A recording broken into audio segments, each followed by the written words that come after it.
Dans un grand magasin de luxe au cœur de Paris, un couple noir, Maya et James Wilson, est brutalement expulsé par un agent de sécurité arrogant, Victor Stone, sous les regards choqués des clients. Ce scandale, teinté de préjugés odieux, déclenche une tempête d'indignation qui promet de renverser tout sur son passage. Restez avec nous pour découvrir une tournure inattendue qui vous fera bouillir de rage et remettre en question les injustices quotidiennes. Si cette histoire vous révolte, montrez votre soutien en aimant cette vidéo et laissez un commentaire avec le mot « justice » pour exiger un changement. Le magasin, illuminé par des lustres en cristal, bourdonne d'une énergie sophistiquée. Les clients, vêtus de manteaux en cachemire et de costumes sur mesure, déambulent entre des vitrines remplies de sacs en cuir verni et de montres scintillantes. Parmi eux, Maya et James Wilson se démarquent par leur élégance naturelle. Maya, avocate de renom, porte un tailleur bleu marine impeccablement coupé, ses talons claquant doucement sur le marbre poli. À ses côtés, James, consultant en finance, ajuste ses boutons de manchette en argent, son sourire détendu contrastant avec son costume ajusté. Ils discutent à voix basse, riant parfois en examinant un sac à main en cuir d'autruche, inconscients des regards scrutateurs qui les suivent. Victor Stone, un agent de sécurité récemment embauché, se tient près de l'entrée, les bras croisés, son uniforme noir tendu sur ses épaules carrées. Ses yeux, froids et calculateurs, baleine la foule avec une suspicion mal dissimulée. Victor se targue d'être un homme d'action, un gardien de l'ordre dans cet espace d'élite. Lorsqu'il aperçoit Maya et James, son visage se crispe. Quelque chose en eux le dérange. Bien qu'il ne puisse l'expliquer, il semble trop à l'aise, trop confiant, pense-t-il, convaincu que des gens comme eux n'ont rien à faire dans un lieu aussi prestigieux. Ses préjugés, enracinés dans une ignorance qu'il refuse d'admettre, le poussent à agir.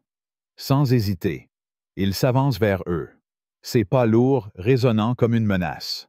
« Excusez-moi » lance Victor d'une voix forte, attirant l'attention des clients à proximité. Maya lève les yeux, surprise, tandis que James se tourne lentement, son sourire s'effaçant. « Puis-je vous aider » poursuit Victor, son ton plus accusateur qu'interrogatif. Maya, toujours composée, esquisse un sourire poli. « Non, merci, nous regardons simplement » répond-elle. Sa voix calme mais ferme. James hoche la tête, se rapprochant de sa femme, sentant l'hostilité dans l'air. Mais Victor, loin de reculer, croise les bras et plisse les yeux. « Cette zone est réservée aux clients sérieux » dit-il, son ton dégoulinant de mépris. « Si vous n'avez pas l'intention d'acheter, je vais devoir vous demander de partir. » Le silence s'abat autour d'eux. Les murmures des autres clients s'arrêtant net. Maya redresse les épaules, son regard perçant rencontrant celui de Victor. « Nous sommes des clients, » rétorque-t-elle, sa voix tranchante comme une lame. « Et nous n'avons rien fait de mal. » Victor ricane, un sourire narquois déformant son visage. « Écoutez, je ne veux pas d'ennui, mais on vous observe. Il vaut mieux que vous partiez avant que ça ne devienne un problème. » James, jusque-là silencieux, sent une colère sourde monter en lui. « Nous ne causons aucun problème, » dit-il, sa voix grave vibrant d'indignation. « Nous faisons nos courses, comme tout le monde ici. » Mais Victor secoue la tête, s'approchant encore, son attitude menaçante. « Je ne vais pas me répéter. Partez maintenant, ou j'appelle des renforts. » La tension dans l'air devient palpable, les regards des autres clients oscillant entre curiosité malsaine et malaise. Une femme âgée, Madame Dubois, une habituée du magasin, s'avance soudain, sa canne tapant le sol avec colère. « C'est scandaleux » s'écrie-t-elle, sa voix tremblante de rage. « Ces gens n'ont rien fait. Pourquoi les traitez-vous ainsi? » Victor lui lance un regard dédaigneux, la balayant d'un revers de main. « Restez en dehors de ça, madame, » grogne-t-il. son mépris envers elle ajoutant une couche d'injustice à la scène. Sarah, une jeune caissière discrète, observe depuis son comptoir, le cœur battant. Elle sait que Victor a la réputation d'intimider ses collègues, et sa peur de perdre son emploi la paralyse. Pourtant, voir Maya et James, si dignes, être humiliés ainsi lui tord l'estomac. Elle baisse les yeux, honteuse de son silence, tandis que Victor hausse la voix. « Vous voulez que j'appelle la police ?» menace-t-il, pointant un doigt accusateur vers James. Cette provocation brise quelque chose en James, qui serre les poings, son calme habituel vacillant. « Appelez le directeur », exige-t-il, sa voix tremblante de colère contenue. Tout de suite. Mais Victor, loin de céder, s'approche encore, envahissant leur espace personnel. « Pas besoin de directeur, vous dégagez. Point final. » Il attrape le bras de Maya, un geste d'une audace choquante, la poussant vers la sortie. Maya se dégage brusquement, son regard brûlant de fureur. « Ne me touchez pas, » siffle-t-elle, sa voix résonnant dans le silence oppressant du magasin. Les clients autour murmurent. Certains sortent leur téléphone pour filmer, capturant l'humiliation publique. Un adolescent, Pierre, un stagiaire qui travaille dans l'arrière-boutique, regarde depuis l'ombre, horrifié. Il a toujours admiré l'élégance des clients de ce magasin, mais la brutalité de Victor le révolte. Pourtant, comme Sarah, il reste figé, terrifié à l'idée de s'opposer à l'autorité de Victor. Madame Dubois, indignée, tente à nouveau d'intervenir, levant sa canne comme pour frapper Victor. « Vous êtes une honte !» crie-t-elle.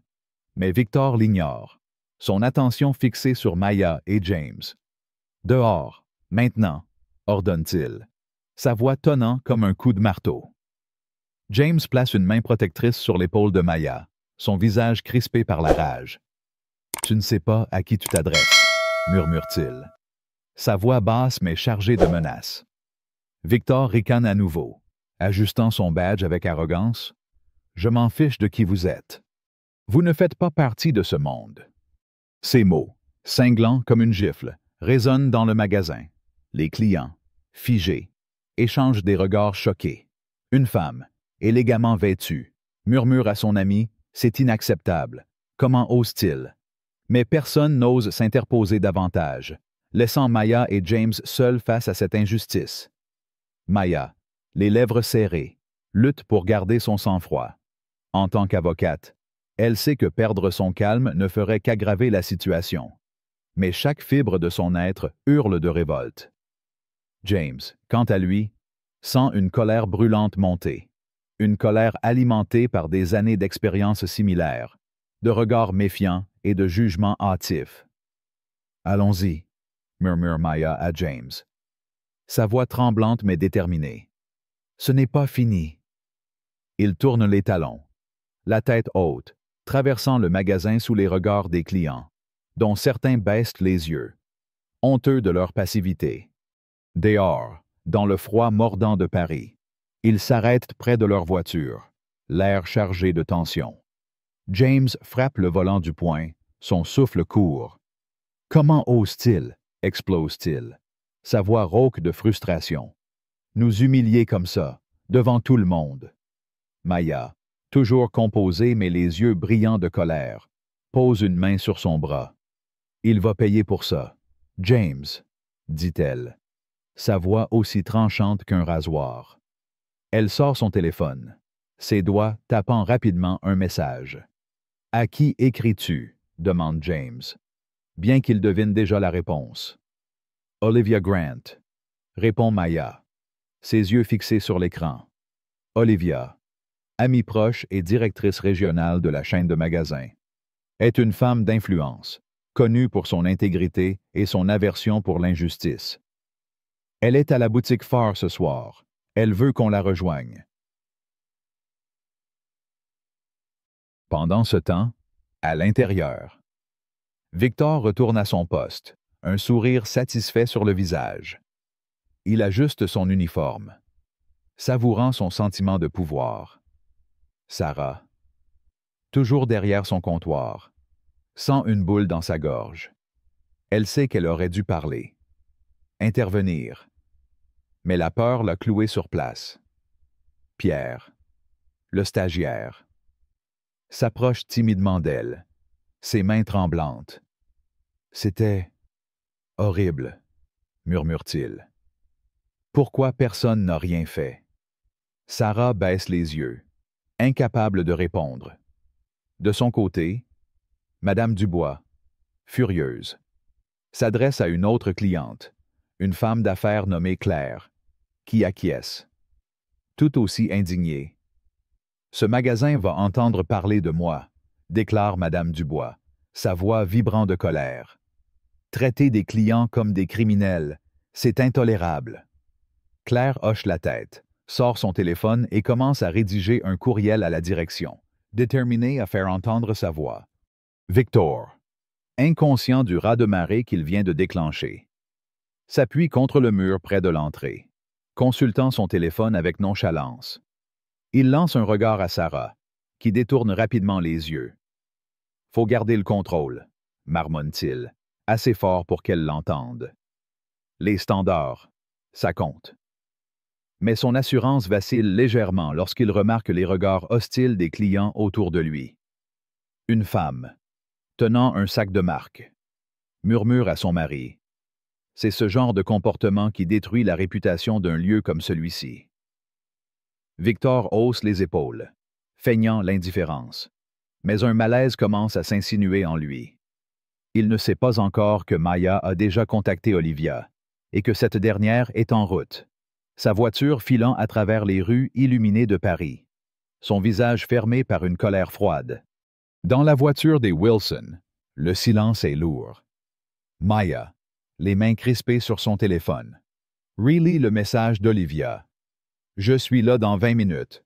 Restez où vous êtes. » James, toujours furieux, tambourine sur le volant. « Tu crois qu'on devrait juste laisser tomber ?» demande-t-il, sa voix teintée d'amertume. « Ce n'est pas la première fois qu'on nous traite comme ça. » Maya tourne la tête vers lui, ses yeux brillants d'une détermination farouche. « Laissez tomber », répète-t-elle, incrédule. « James, cet homme nous a humiliés, nous a traités comme des moins que rien devant une foule. Il ne s'en tirera pas comme ça. » Elle marque une pause, son regard s'adoucissant légèrement. « Ce n'est pas juste pour nous. C'est pour tous ceux qui entreront dans ce magasin après nous et qui risquent de subir la même chose. » James soupire, sa colère cédant peu à peu à l'admiration pour la ténacité de sa femme. « Tu as raison, » murmure-t-il. « Allons voir Olivia. » À l'intérieur du magasin, Victor continue de parader, ignorant les murmures grandissants autour de lui. Sarah, toujours rongée par la culpabilité, s'approche discrètement de Pierre. « J'aurais dû dire quelque chose, » chuchote-t-elle, les larmes aux yeux. Pierre hoche la tête, son propre sentiment d'impuissance le rongeant. « Moi aussi, » admet-il. « Mais maintenant, quoi ?» Avant que Sarah ne puisse répondre, le directeur du magasin, Richard, un homme à l'allure sévère, apparaît près de l'entrée. « Victor, un mot dans mon bureau, » ordonne-t-il, son ton sec. Victor, surpris, hausse un sourcil mais suit Richard, jetant un regard arrogant à Sarah au passage. « Ça va, je gère », lance-t-il, croyant encore que son autorité est incontestable. Mais à l'instant où la porte du bureau se referme, il sent un frisson d'incertitude. Richard croise les bras, son visage dur. « On a un problème. Victor, un gros problème. » Dans le bureau, l'atmosphère est tendue. Richard fixe Victor, ses yeux plissés. « Une plainte vient d'arriver à ton sujet, » dit-il sans détour. « Le couple que tu as expulsé. Tu sais qui ils sont. » Victor hausse les épaules, son assurance intacte. « Aucune idée. Juste des gens qui n'avaient rien à faire ici. » Richard serre la mâchoire. Ces gens sont des amis proches d'Olivia Grant, la directrice régionale. Et elle est en chemin. Elle n'est pas contente. Victor, pas du tout. Le nom d'Olivia Grant frappe Victor comme un coup de poing. Il pâlit, son arrogance vacillant pour la première fois. La directrice régionale, balbutie-t-il. Richard hoche la tête, son regard glacial. Oui. Et tu ferais mieux de préparer une sacrée bonne explication, parce que ça ne va pas passer inaperçu. Dehors. Maya et James attendent dans leur voiture, leur cœur battant à l'unisson. La colère, l'humiliation et la détermination se mêlent en eux, formant un cocktail explosif. Maya serre la main de James, ses yeux brillants de larmes contenues. « On ne va pas les laisser s'en tirer comme ça, » murmure-t-elle. « Pas cette fois. » James hoche la tête, son regard fixé sur les portes du magasin, où il sait que Victor, inconscient du désastre qu'il a déclenché, va bientôt faire face à la justice. La nuit parisienne, froide et scintillante, semble retenir son souffle, attendant l'arrivée d'Olivia et la tempête qu'elle apportera avec elle. L'écho des pas d'Olivia Grant résonne dans les couloirs du grand magasin de luxe parisien, chaque claquement de ses talons sur le marbre amplifiant l'orage qui s'annonce. La directrice régionale, une femme à l'aura imposante, traverse le hall, son visage fermé par une colère froide, ses yeux brûlants d'une détermination implacable. Derrière elle, l'atmosphère du magasin semble s'alourdir, comme si les lustres en cristal eux-mêmes retenaient leur souffle. Victor Stone, l'agent de sécurité responsable de l'humiliation publique de Maya et James Wilson, ignore encore que son arrogance est sur le point de s'écraser contre un mur d'indignation.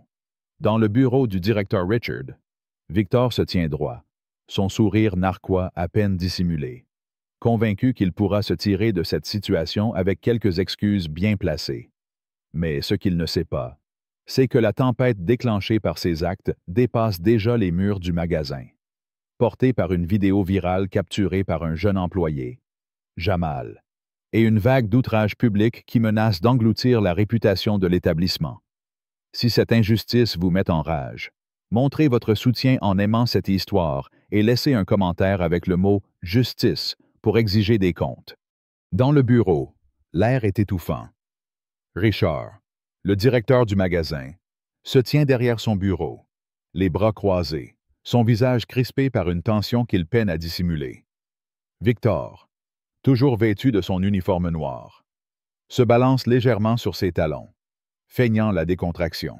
« Alors, c'est quoi le problème? » demande-t-il. Sa voix teintée d'un défi à peine voilé. Richard le fixe, ses lèvres pincées. « Le problème, Victor, c'est que tu as expulsé 2 clients sans raison valable, et pas n'importe lesquels. Maya et James Wilson sont des amis proches d'Olivia Grant. Elle est ici, et elle veut des réponses. » Le nom d'Olivia fait vaciller Victor, mais il se reprend rapidement, haussant les épaules avec une assurance qui frise l'insolence. « J'ai fait mon travail, » rétorque-t-il. Ils n'avaient pas l'air à leur place. Je protégeais l'image du magasin. Richard serre les poings, sa patience s'effritant. « Ton travail. Humilier des clients devant tout le monde, les accuser sans preuve. Tu as une idée de ce que ça va nous coûter. » Avant que Victor ne puisse répondre, la porte s'ouvre brusquement et Olivia Grant entre, son regard perçant comme une lame. Olivia, vêtue d'un tailleur noir impeccable, dégage une autorité qui fait taire la pièce instantanément. Ses cheveux tirés en un chignon strict accentuent la sévérité de son expression. Elle pose son sac à main sur le bureau avec une précision calculée, ses yeux ne quittant jamais Victor. « Monsieur Stone, » commence-t-elle, sa voix basse mais tranchante comme un couperet. « Expliquez-moi pourquoi vous avez jugé bon d'expulser 2 clients respectables de ce magasin, en les traitant comme des criminels. » Victor, déstabilisé par son ton, tente de reprendre le contrôle. « Madame Grant, avec tout le respect, ils étaient suspects. Ils traînaient, regardaient sans acheter. J'ai agi pour maintenir l'ordre. » Olivia hausse un sourcil, son regard s'aiguisant.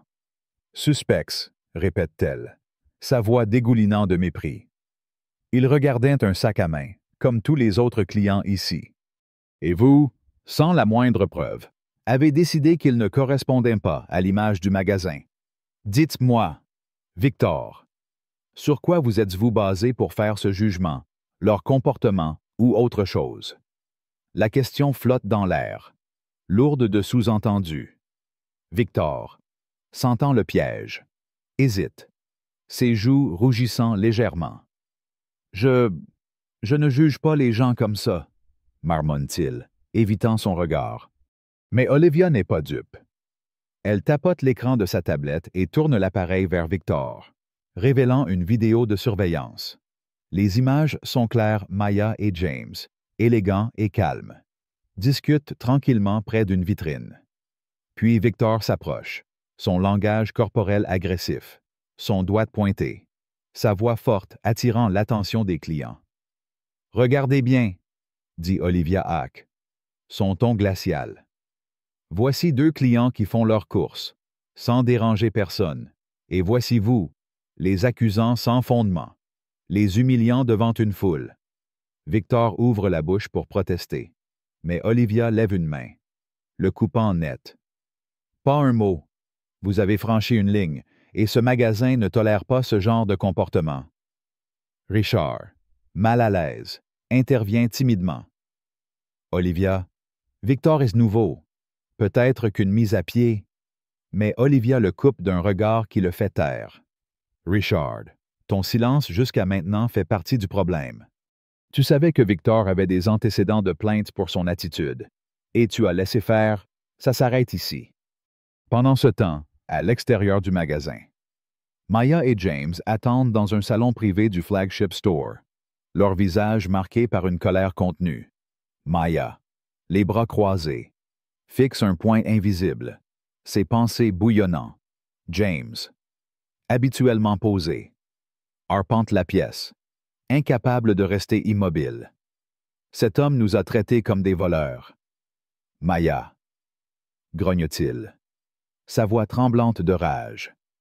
Devant tout le monde, et personne n'a bougé. Maya hoche la tête, ses lèvres serrées. Personne, sauf Madame Dubois, murmure-t-elle, repensant à la vieille dame qui avait tenté de les défendre. Mais ce n'est pas assez. James, ce magasin doit changer, sinon ce genre d'incident se reproduira encore et encore. Elle sort son téléphone, vérifiant les messages d'Olivia. Elle est ici, elle veut qu'on parle. James s'arrête, croisant les bras. Bien, mais je ne veux pas d'excuses vides. Je veux qu'ils agissent. Maya acquiesce, ses yeux brillants d'une détermination farouche. Ils vont agir, ou je m'assurerai que tout Paris entende parler de cette histoire. Au même moment, dans l'arrière-boutique, Jamal, un jeune employé discret qui travaille au stock, regarde son téléphone, le cœur battant. Lors de l'altercation dans le bureau, il a secrètement enregistré Victor, capturant ses remarques arrogantes. « Ces gens-là ne viennent pas ici pour acheter. Tout le monde le sait. » Sans hésiter, Jamal télécharge la vidéo sur les réseaux sociaux, accompagné d'un commentaire cinglant. « Voici comment ce magasin traite ses clients. Honteux. » En quelques minutes, la vidéo devient virale, partagée par des centaines, puis des milliers de personnes. Les commentaires affluent, débordant d'indignation. C'est du racisme pur et simple. Boycotter ce magasin. Où est la justice? L'un d'eux, posté par un client présent lors de l'incident, ajoute une couche de colère. J'étais là, et cet agent a ignoré une vieille dame qui protestait. C'est dégoûtant. La tempête numérique s'amplifie, et le hashtag #Justice pour Maya et James commence à trender, mettant une pression énorme sur la direction du magasin. De retour dans le bureau, Victor, acculé, tente une dernière défense. « Écoutez, Madame Grant, je ne voulais offenser personne. J'essayais juste de protéger l'ambiance du magasin. Les clients ici attendent un certain standing. » Ces mots, chargés de préjugés à peine voilés, font bondir Olivia. « Un standing », répète-t-elle, sa voix montant d'un cran, vibrante de colère. « Vous pensez que Maya Wilson, une avocate respectée, et James Wilson, consultant pour des firmes internationales, n'ont pas leur place ici. Votre standing est une excuse pour vos préjugés, Et je ne tolérerai pas cela dans mon entreprise. Victor, sentant le sol se dérober sous lui, baisse les yeux, mais son silence est plus révélateur que n'importe quelle excuse. Olivia se tourne vers Richard, son regard implacable. Et toi, Richard, comment as-tu pu laisser quelqu'un comme lui agir ainsi sous ta supervision? Richard, rouge de honte, balbutie. Je pensais qu'il faisait juste son travail. Olivia secoue la tête, dégoûtée. Ton inaction est aussi coupable que ses actes. À l'extérieur du bureau, Sarah, la caissière timide, écoute discrètement, son cœur battant à tout rompre. La culpabilité de son silence pendant l'incident la ronge. Elle repense à Maya et James, à leur dignité face à l'humiliation, et à Madame Dubois, dont les protestations ont été balayées par Victor. Une colère nouvelle monte en elle, non seulement contre Victor, mais contre elle-même. Elle s'éloigne, déterminée à agir, même si elle ne sait pas encore comment. Pendant ce temps, Pierre, le stagiaire, erre dans l'arrière-boutique, bouleversé. Il tombe sur Greg, un autre agent de sécurité et ami proche de Victor, qui ricane en consultant son téléphone. Toute cette histoire est ridicule, marmonne Greg. Victor faisait juste son boulot. Ces gens cherchent juste à faire un scandale.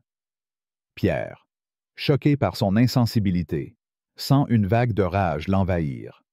Son boulot, rétorque-t-il, sa voix tremblante. Humilier des clients innocents. Tu trouves ça normal? Greg hausse les épaules, son sourire narquois attisant la colère de Pierre. Calme-toi, gamin. C'est comme ça que ça marche ici. Ces mots, d'une arrogance insupportable, font bouillir Pierre, qui serre les poings, résistant à l'envie de confronter Greg physiquement.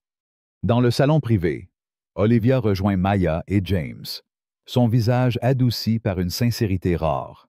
« Je suis profondément désolé pour ce que vous avez vécu », commence-t-elle, s'asseyant en face d'eux. « Ce qui s'est passé est inacceptable, et je prends l'entière responsabilité pour m'assurer que cela ne se reproduise plus. » Maya, les yeux perçants, l'étudie attentivement, cherchant le moindre signe d'hypocrisie. « Olivia, ce n'est pas la première fois qu'on nous traite ainsi, » dit-elle, sa voix calme mais vibrante d'émotion. « Ce n'est pas juste une question d'excuses. C'est un problème plus profond, et il doit être réglé. » James, croisant les bras, ajoute avec amertume, « On est entré dans ce magasin comme n'importe quel client, et on nous a fait sentir comme des intrus. C'est épuisant. Combien de fois devrons-nous encore vivre ça? » Olivia hoche la tête, absorbant chaque mot. « Vous avez raison. Ce n'est pas juste votre histoire, c'est celle de trop de gens. Je veux changer cela, mais j'ai besoin de votre aide pour m'assurer que nous le faisons correctement. » Mais la conversation est interrompue par une alerte sur le téléphone d'Olivia.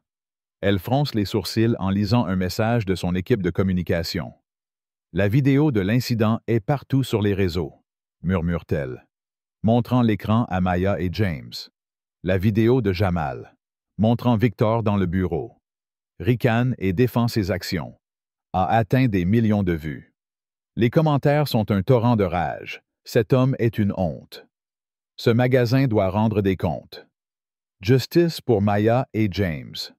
Maya, voyant la vidéo, sent une nouvelle vague de colère. Il n'a aucun remords, murmure-t-elle, ses mains tremblant légèrement. James, les mâchoires serrées, ajoute. Et il y en a d'autres comme lui ici, n'est-ce pas? Olivia, visiblement secouée, acquiesce lentement. Oui, et c'est pourquoi nous devons agir vite et fort. Dans le magasin, l'atmosphère devient électrique à mesure que les employés apprennent l'existence de la vidéo virale. Sarah, toujours rongée par la culpabilité, confronte Greg dans la salle de pause. « Tu as vu la vidéo? » demande-t-elle, sa voix tremblante de colère.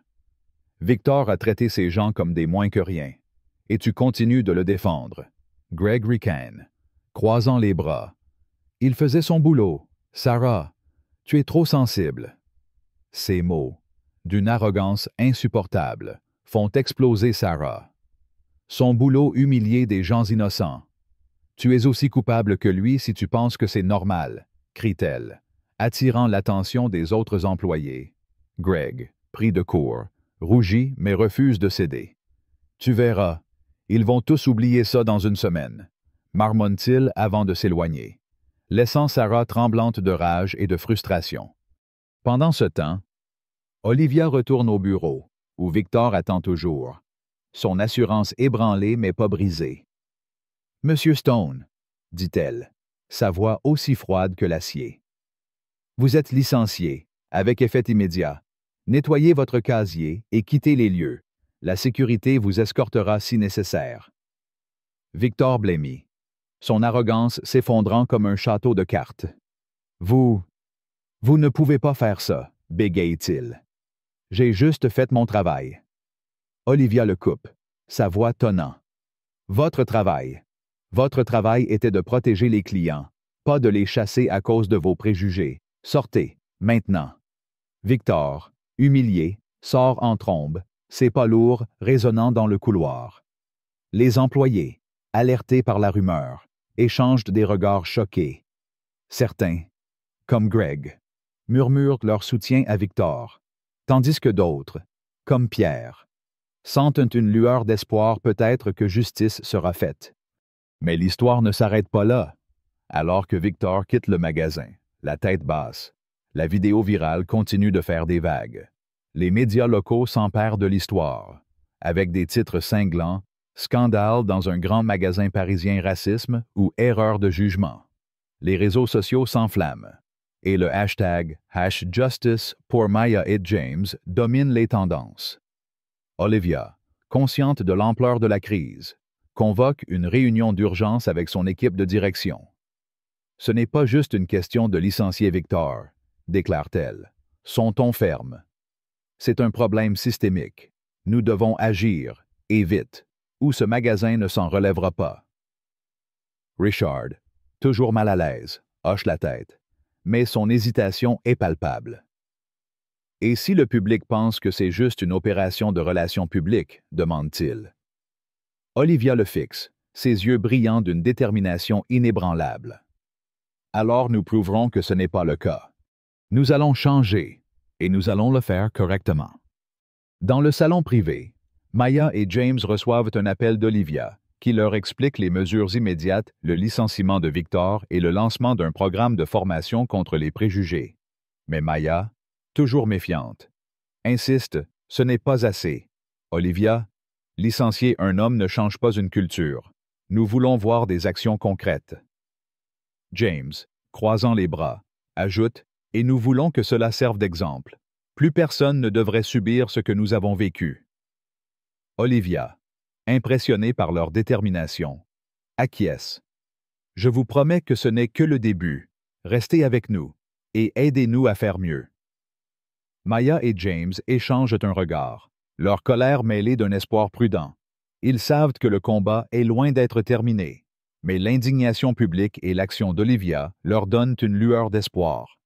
Pendant ce temps, à l'extérieur, la tempête continue de gronder, portée par des milliers de voix exigeant justice, tandis que Victor, seul dans la nuit parisienne, commence à réaliser l'ampleur de son erreur, mais refuse encore de l'admettre. La tempête déclenchée par l'expulsion scandaleuse de Maya et James Wilson par Victor Stone, l'agent de sécurité arrogant, atteint son apogée dans les rues animées de Paris. Le grand magasin de luxe, jadis un symbole d'élégance intouchable, est maintenant au cœur d'une crise publique.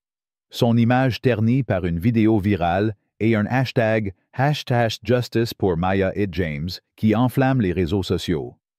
Olivia Grant, la directrice régionale, a licencié Victor sur le champ, mais la colère publique et l'indignation des clients exigent plus qu'un simple renvoi.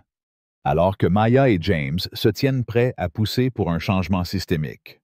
Une trahison inattendue de l'intérieur menace de tout faire dérailler, attisant une fureur collective qui atteint des sommets, dans les coulisses, Des employés comme Sarah et Jamal commencent à se lever. Mais un nouvel obstacle scandaleux émerge Victor, refusant d'accepter sa faute. Tente une action en justice contre le magasin, prétendant être victime d'une injustice. Si cette audace vous révolte, montrez votre soutien en aimant cette histoire et laissez un commentaire avec le mot « justice » pour exiger un changement véritable.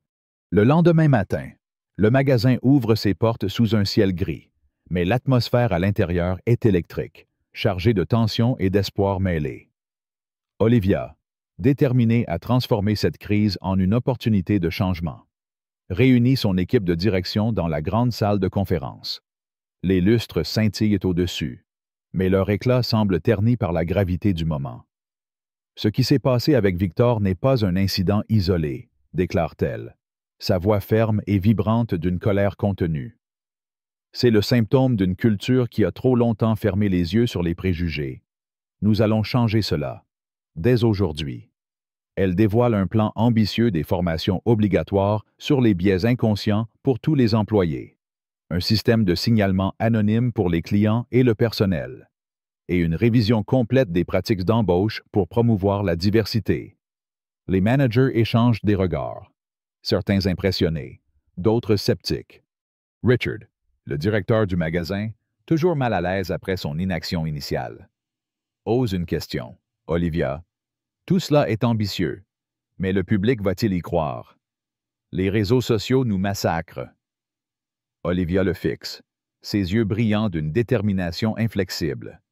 Ils y croiront quand ils verront des résultats, et nous allons leur donner des résultats, pas des promesses creuses. Pendant ce temps, dans la salle de pause des employés, les discussions sont animées. Sarah, la caissière autrefois timide, sent une flamme nouvelle s'allumer en elle. La culpabilité de son silence lors de l'incident avec Maya et James la hante. Mais la vidéo virale de Jamal et la réaction d'Olivia l'ont galvanisée. Elle s'approche de Pierre, le stagiaire, qui trie des boîtes dans l'arrière-boutique. « Pierre, il faut qu'on fasse quelque chose, » dit-elle, sa voix tremblante mais résolue. On ne peut pas laisser les choses revenir à la normale. Pierre, encore secoué par l'attitude arrogante de Greg, l'ami de Victor, acquiesce. « Tu as vu ce que Greg a dit hier. Il pense que Victor est une victime. » Sarah serre les poings, sa colère montant. Il est aussi coupable que Victor s'il continue de défendre ce genre de comportement. On doit parler. Pierre. Les autres doivent entendre ce qu'on ressent. Leur conversation est interrompue par l'arrivée de Greg lui-même, son sourire narquois intact. « Vous parlez encore de ce cirque », lance-t-il, sa voix dégoulinante de mépris. « Vous croyez vraiment que ce couple va changer quoi que ce soit? Ils veulent juste de l'attention. » Sarah, hors d'elle, explose. De l'attention.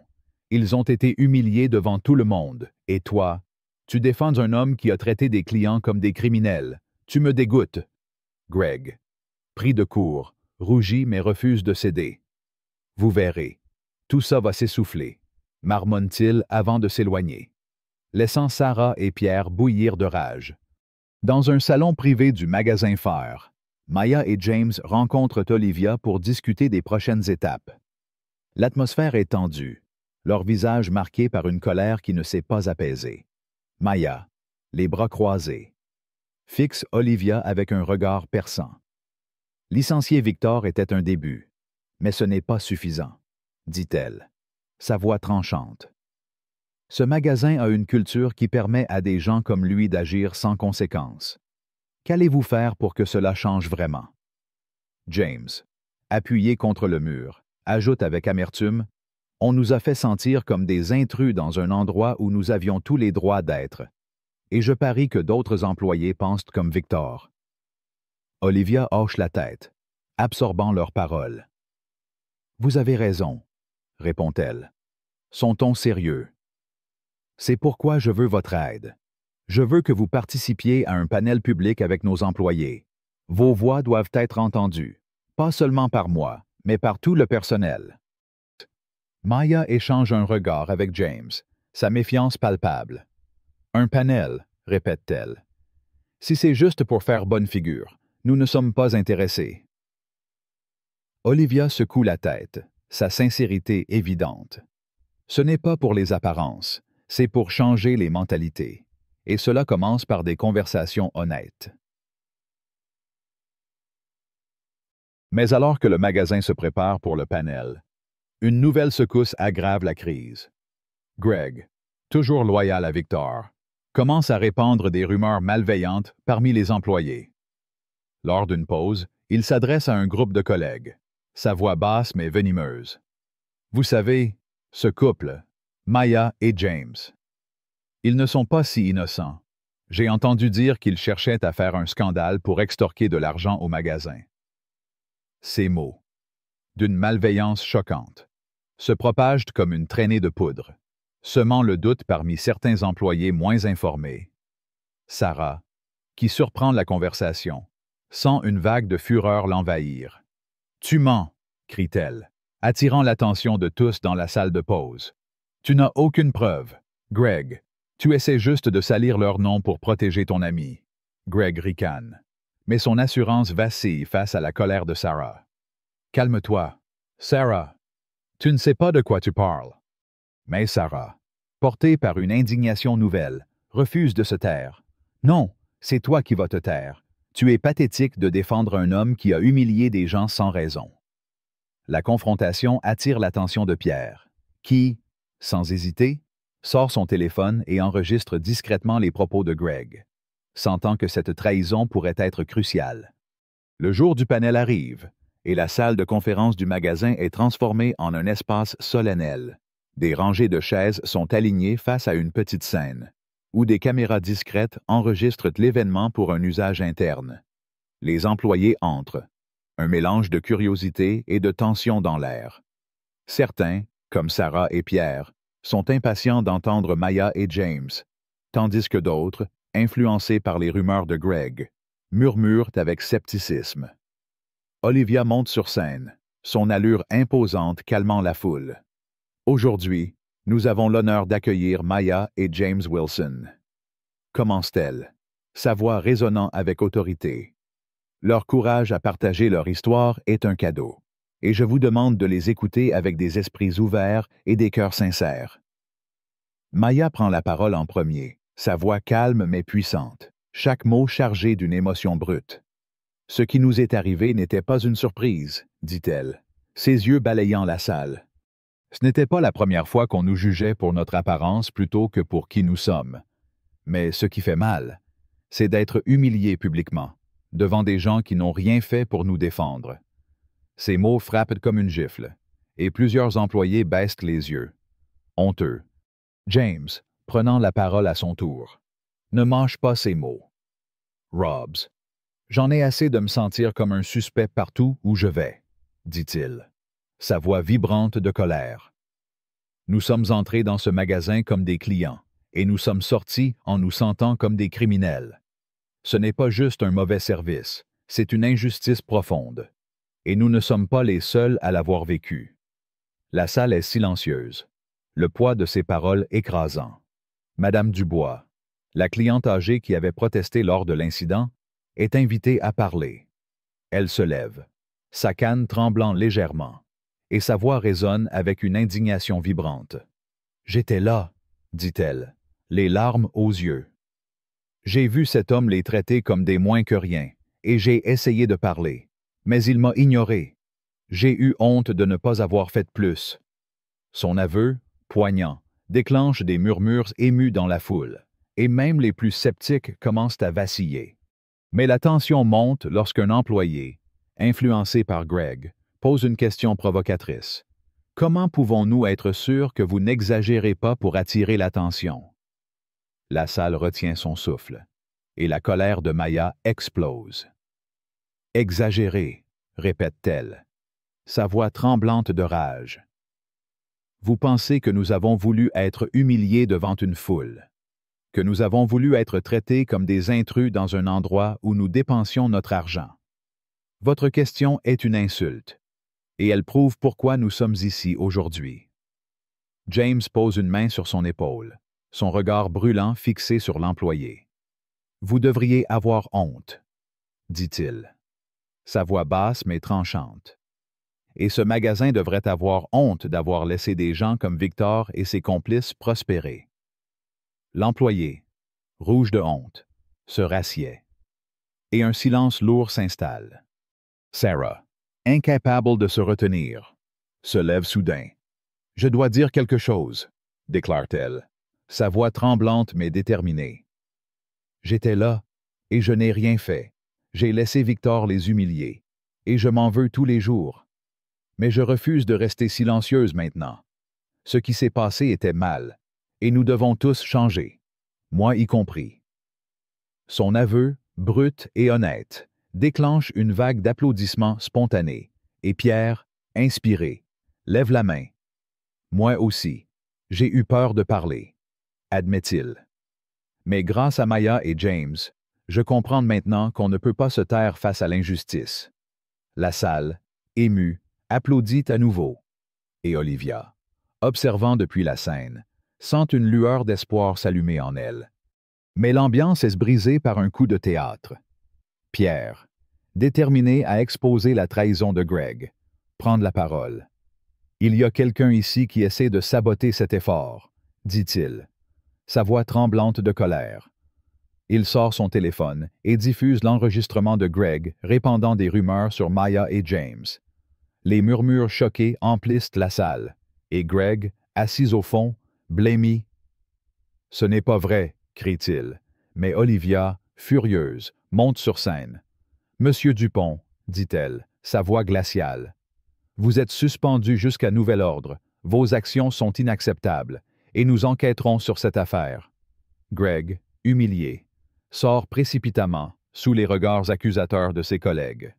La foule éclate en applaudissements, la colère contre sa trahison alimentant une indignation collective.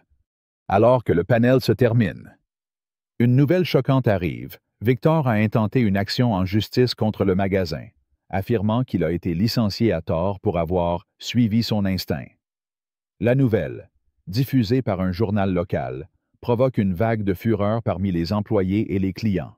« C'est une insulte », s'écrie Madame Dubois, sa voix tremblante de rage. « Cet homme ose se poser en victime après ce qu'il a fait. » Sarah, les larmes aux yeux, ajoute « C'est comme cracher au visage de Maya et James. » La salle entière vibre d'une colère partagée, et Olivia prend le micro pour calmer la foule. « Nous ne laisserons pas cette action en justice nous détourner de notre mission, » déclare-t-elle, sa voix puissante. « Nous allons prouver que nous sommes sérieux, non pas avec des mots, mais avec des actes. » Les applaudissements éclatent à nouveau, plus fort, portés par une indignation transformée en détermination. Dans les semaines qui suivent, le magasin met en œuvre ses réformes avec une vigueur renouvelée. Sarah, inspirée par le panel, prend la tête de groupes de discussion entre employés, partageant son propre parcours pour encourager l'honnêteté. Pierre, désormais plus confiant, aide à organiser des sessions de formation, tandis que Jamal devient un porte-parole informel, utilisant les réseaux sociaux pour partager les progrès du magasin. Les commentaires des clients commencent à changer, passant de la méfiance à l'espoir. Un client écrit « J'ai vu une différence aujourd'hui. Les employés étaient attentifs et respectueux, même envers ceux qui ne ressemblent pas aux clients habituels. Continuez ainsi. » Un autre ajoute « Pour la première fois, je me suis senti vraiment bienvenu ici. C'est un changement réel. » Maya et James, toujours impliqués, rencontrent régulièrement Olivia pour s'assurer que les promesses sont tenues. Lors d'une réunion, Maya pose un regard sérieux sur Olivia. « Vous faites des progrès, mais ne vous arrêtez pas, » dit-elle. « Ce n'est pas juste notre histoire, c'est celle de tous ceux qui ont été jugés à tort. » James acquiesce, ajoutant « Nous resterons là pour vous tenir responsable. Pas de raccourcis. » Olivia, impressionnée par leur ténacité, hoche la tête. « Vous avez ma parole. Ce n'est que le début. » Dans un moment de calme, Maya et James rentrent chez eux, s'asseyant dans leur salon avec un verre de vin. « Tu crois qu'ils vont vraiment changer ?» demande James, son ton teinté de doute. Maya, regardant par la fenêtre, répond doucement. « Ils n'ont pas le choix. Nous ne les laisserons pas faire autrement. Leur détermination, forgée dans la colère et l'espoir, promet de maintenir la pression. Au magasin, Olivia termine une réunion tardive, examinant les commentaires des employés et des clients. Une note d'un employé junior attire son attention. Pour la première fois, je suis fier de travailler ici. Merci de nous donner une chance de faire mieux. Olivia sourit, épuisée mais pleine d'espoir. La route est encore longue, mais les changements prennent racine. Les employés, autrefois divisés, commencent à se réunir, partageant des idées pour rendre le magasin plus inclusif. Même Greg, après sa suspension, revient avec une attitude changée, admettant à contre-cœur ses erreurs lors d'une session de formation. « J'ai eu tort », murmure-t-il à Sarah, qui hoche la tête sans un mot, sa colère toujours vive mais tempérée par son changement. Le magasin devient un modèle de transformation, attirant l'attention des médias pour ses efforts. Un article titre « Un scandale devient un catalyseur comment un magasin parisien redéfinit l'inclusion ». Mais la colère contre Victor persiste, son procès étant perçu comme une provocation. Lors d'une réunion communautaire, Madame Dubois, désormais une voix respectée, déclare « Cet homme représente tout ce qui ne va pas dans notre société. Mais nous représentons l'espoir d'un avenir meilleur. » Ces mots, applaudis par la foule, résonnent comme un appel à l'action. Maya et James, présents, échangent un regard, leur colère transformée en un engagement indéfectible. Le magasin, sous la direction d'Olivia, continue de changer, prouvant que la justice n'est pas un rêve, mais une lutte quotidienne.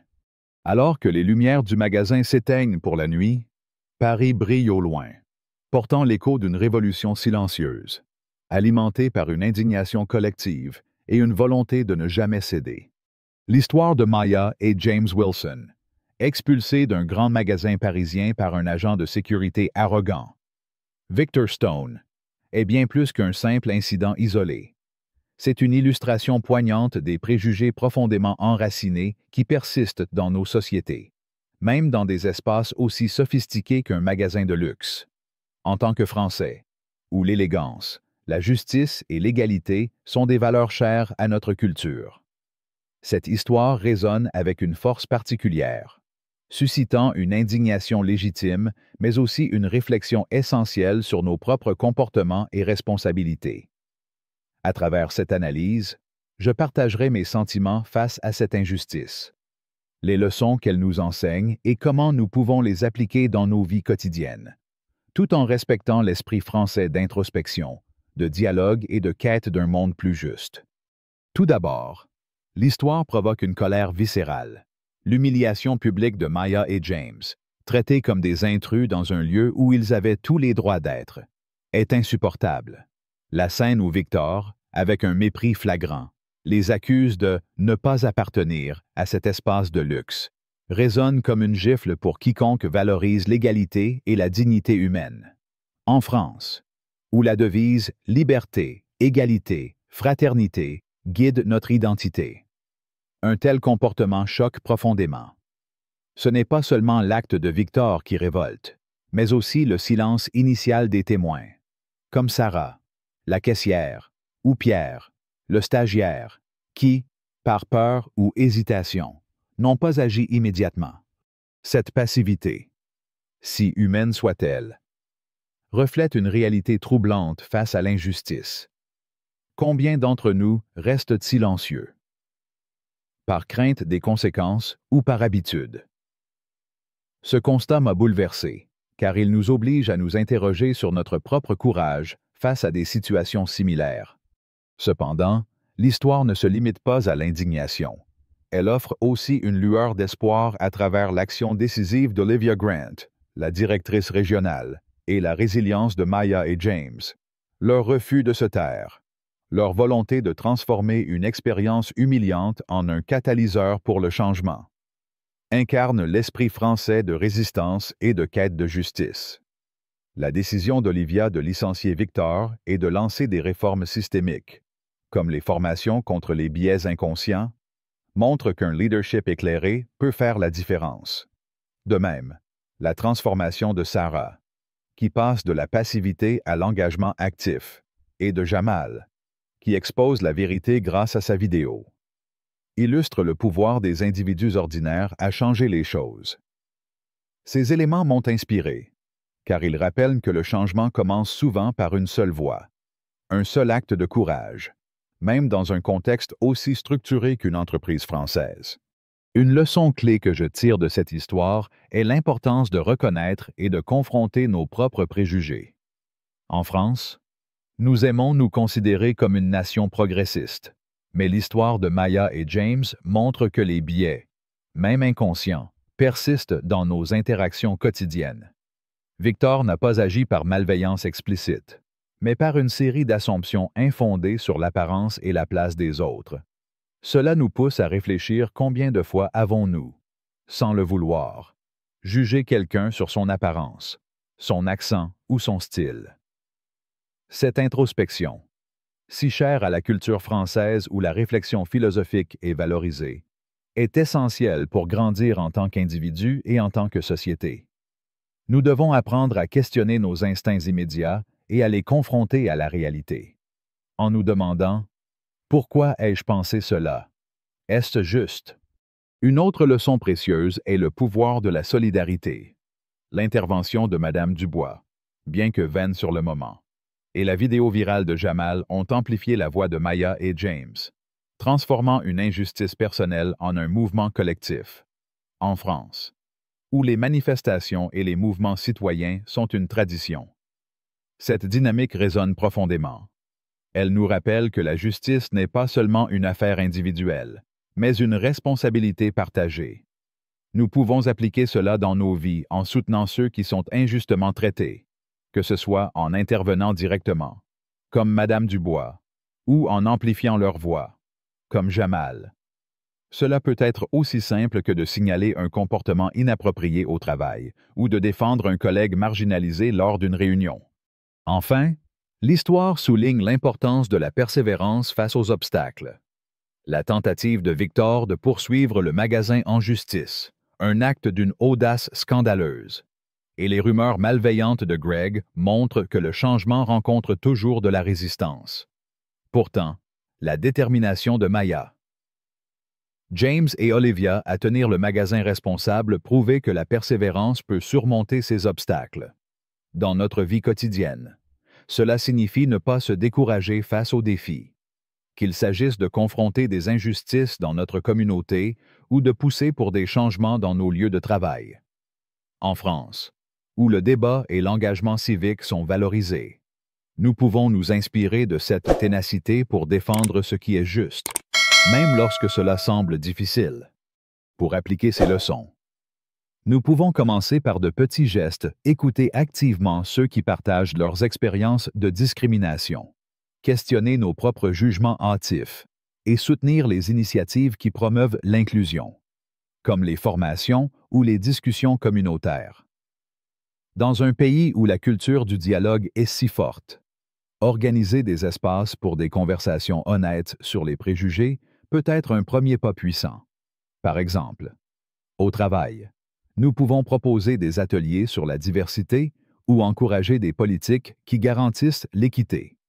À un niveau personnel, nous pouvons nous engager à être plus attentifs aux micro-agressions dans nos interactions quotidiennes, que ce soit dans un café parisien ou lors d'une réunion amicale. En conclusion, l'histoire de Maya et James est un miroir tendu à notre société, révélant à la fois ses failles et son potentiel de transformation. Elle nous enseigne que l'indignation, bien qu'essentielle, doit se traduire en actions concrètes pour créer un changement durable. En tant que Français, nous avons la responsabilité de vivre selon nos valeurs d'égalité et de fraternité, non seulement en parole, mais en acte. Si cette histoire vous a touché autant qu'elle m'a ému, je vous invite à agir dès maintenant. Aimez cette vidéo, partagez-la avec vos amis et inscrivez-vous à la chaîne pour ne pas manquer d'autres récits inspirants. Laissez un commentaire avec le mot « justice » pour montrer votre engagement à bâtir un monde plus équitable. Ensemble, Faisons en sorte que des histoires comme celle-ci deviennent des catalyseurs pour un avenir meilleur.